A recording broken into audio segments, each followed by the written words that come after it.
Therefore, it's very difficult at this time until we're just beginning the budget process to talk about reducing the budget. I'd like to believe that we will bring in a budget that we will all be able to work with and not have a need to reduce the budget. As has been mentioned, we've made many cost savings over the last few years and will continue to do that. As Dick has already mentioned, the last thing we want to do is affect the child in the classroom. I think we have to look at areas that don't affect the child in the classroom, and that's where we've already begun. We talked about busing. We've talked about we've talked about other cost areas, and we even have a copy center now, which has saved the district money. So we send, rather than teachers going and making copies in their free time, that all goes through a copy center now and has saved the district a lot of money. We have to balance the budget across all 4 schools, and as I said before, the decision will be made later on in the process. And as I said the last thing I would do would be affect anyone in the classroom. Thank you. Thank you. Any rebuttal on that? All right. The next question is going to go to Ms. Harvey first. It is as follows. The Talented and Gifted program is currently under review. Regardless of the outcome of that study, do you currently feel that the program should be retained? If so, please explain the format you think would be most effective. If not, please explain why. Excuse me for 1 minute. Yes, I'd be happy to. All right. Talented and Gifted program is currently under review. Regardless of the outcome of the study, do you currently feel that the program should be retained? If so, please explain the format you think would be most effective. If not, please explain why. Let me first, in the interest of full disclosure, tell you that I have one child in the TAG program and I have one child who is not in the TAG program.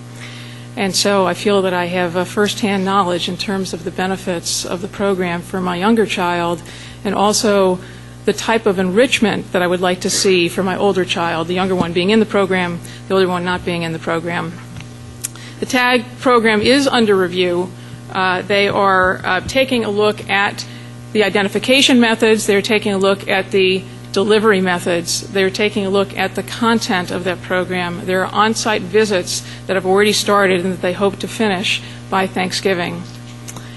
My own belief is that we need to retain some form of TAG program, not only for those children who are identified as being part of that TAG program, and again, the identification methods are they're still under review, but that we also need to provide broad enrichment opportunities for all students in the school system. In terms of the TAG program itself, I would like to see more kids identified as part of that program. Say the content is under review. The delivery model right now is a takeout model for some kids, and then there's some kids who only join for part of the day. My son happens to be part of the takeout, the full-day takeout model, which has been tremendously beneficial to him.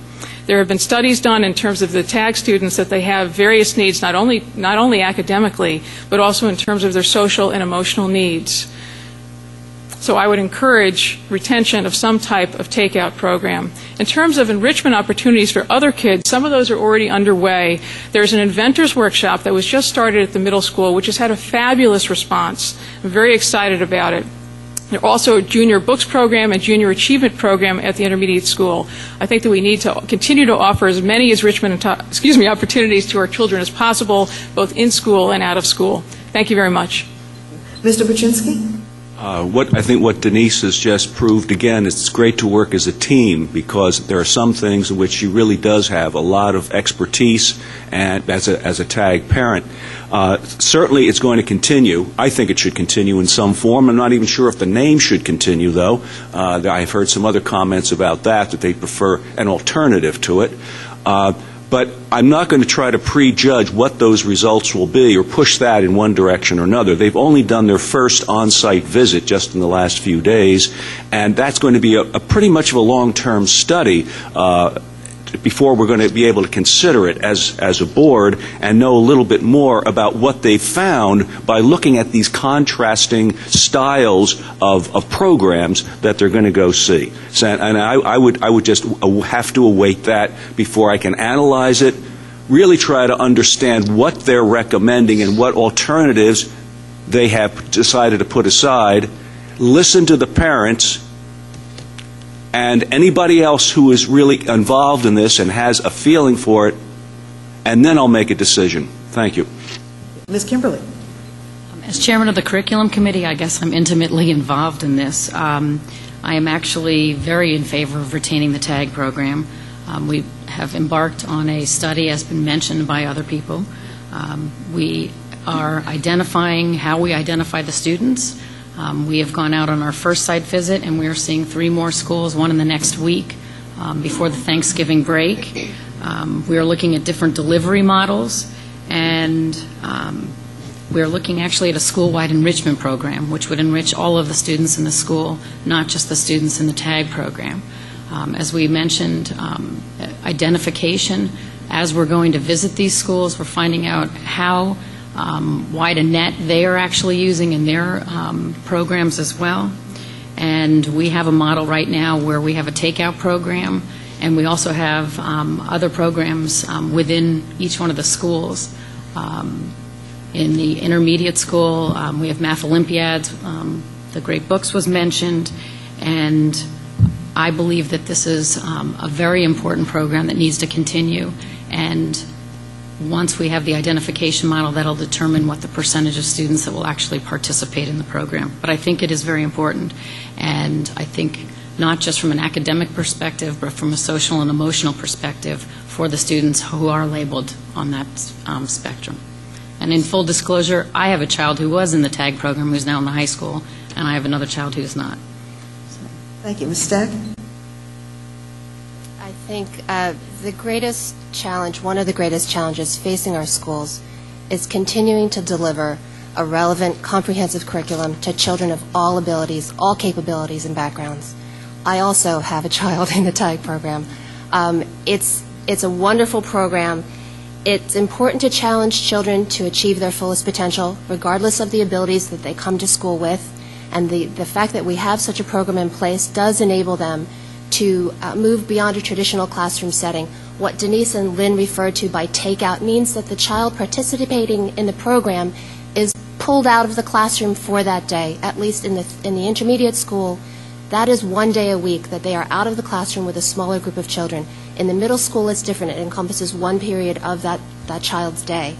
As far as the format, again, once these on-site studies are completed, and the identification criteria and the delivery criteria, and that has been studied and the information presented to us, then it will be time to reevaluate the program and look at it with a sharp eye and determine whether or not and in what way the program can continue to move forward. But I do endorse the TAG program. Whether or not it continues by the same name is also another matter that can be up for discussion. But it does offer a benefit to those children who are able to participate in it. Okay, thank you. Any rebuttal on that question? All right, the next question goes to Mr. Bochinski. For young children in the school system, how does Weston get prepared for the challenges of keeping up with technology beyond just smartboard purchases? Well, I think, we all know that technology is a very organic thing. It changes. The generations come by just as you're getting adjusted to them. And we've depended in the last few years on the smart boards as an integral part of technology in the classroom. Many students already come well prepared because of home use of computers and other forms of technology.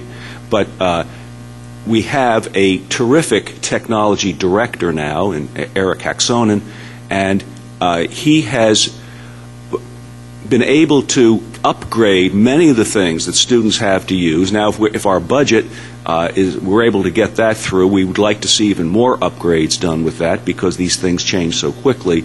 And we have spent a lot of time educating and professional development many of our staff members in using the smart boards in the classroom. Just recently, We've been able to equip our television studio, finally, I might add, thanks to the help of the Education Foundation and the high school PTO, very largely, so that we have that basically ready to up and run now, and that's going to be a